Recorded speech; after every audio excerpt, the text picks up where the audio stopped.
Welcome to pharma दुनिया। Treatment for cold and fever. दोस्तों, आज हम बात करने वाले हैं सर्दी, खांसी, जुखाम, बदन दर्द, सर दर्द, बुखार के बारे में। जो हमें टैबलेट लेनी है, सबसे पहले टैबलेट का नाम है सोलविन कोल्ड, ओलमोक्स कैप्सूल्स 500 mg, मोन्टार LC। दोस्तों, सोलविन कोल्ड में पैरासीटामोल 500 mg, फिनाइलफ्रारिन 10 mg, क्लोराफिनार्माइन 2 mg। दोस्तों, ओलमोक्स कैप्सूल में अमोक्सिसिलिन 500 mg एक एंटीबायोटिक कैप्सूल है। मोन्टार LC। दोस्तों, मोन्टेलुकास्ट एंड लीवोसिट्राजिन इसके कंपोजिशन है। दोस्तों, जो सोलविन कोल्ड टैबलेट है वो हमें सुबह शाम खाना खाने के बाद एक एक लेनी है।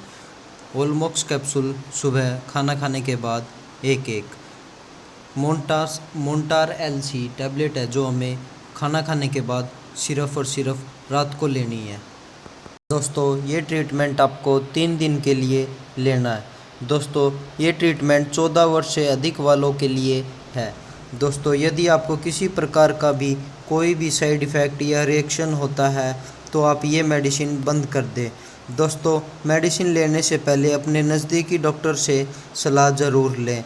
दोस्तों, आपका अपना चैनल फार्मा दुनिया को लाइक करें, शेयर करें, सब्सक्राइब करें। धन्यवाद।